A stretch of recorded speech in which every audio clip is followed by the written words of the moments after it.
Assalomu alaykum, hurmatli YouTube kuzatuvchilari. Andijon Jahon bozoridan oshxona mebeli 5 metr joyga bo'yi 235. Ma'lumotini ukamiz aytadi mana. Boshlang uka. Assalomu alaykum, hurmatli aziz obunachilar. Uzunligi 5 metr, bo'ylari 235 sm. Xohlagan turinglarda, xohlagan svetinglarda yasab chiroyli holatda qilib beramiz. Yangi holatda, ideal holatida zonasi o'ylab topildi. Agar tashqarida gaz balloninglar turibdi, sovuqda nima qilishni bilmayaptim, mana gaz balloninglar tiqib tashlayman, chiroyli holatda, bunda o'rantirib qo'yilgan holatda. Shkaf bunday yopsa issiqqina bo'laveradi. Mos, g'aladonlar keladigan bo'lsa, g'aladonlarda ikki xil turda qilganmiz. Yana bitta turi bor. Xohlasanglar qo'shig'ini u yoqqa, xohlasanglar bu yoqqa qo'yasizlar. Yo'q, menga boshqacharoq gaz vitishkalar ekan, qo'yilmayapti bu narsada. Gaz vitishka chayna qaytatyapsan, tashqariga chiqib nima qilasan, sovuqda deb yuribsan, chayna choyni qo'yib, pari qaytatyapti, pannanib ketdi uyda deb yopib yuribsin. Mana vitishka tayyor holatida turibdi.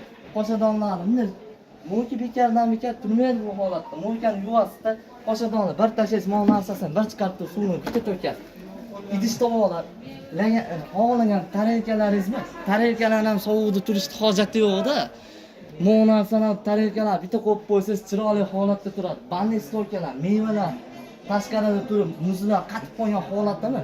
Mevalar ichkari yab kirib qo'ying, suvlari, baqallar bekandan turmaydi u narsa. Baqallar o'zining holatida bunday turib, bunday qo'yiladi. Suvlar o'zi quyilib qo'ygan holatini bilmay qoladi akalar.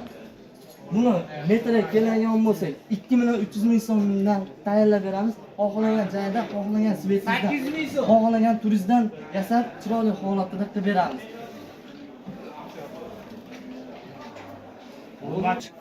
Duxovkani tashqarida olib yurib, bekardan ko'tarib yuribsizlar. Duxovkani qilib qo'ygan joylarni xohlagan turinglar. Moni olib tashlaysanglarchi, mikrofonni olib kelib sig'ib ketadi kerak bo'lsa. Hali taxta o'g'lov deysizlarmi? Bitta tepinglar o'zini holatida qarab chiqinglar deb kirgizib yuborsanglar ham bo'laveradi. Xohlagan turinglarda. Buni yopsanglar o'zini holatida. Bu yoqqa nima bo'lyapti, qiz bo'lyapti deb yuribsizlar, o'g'il harakatini ham qilaveringlar akalar.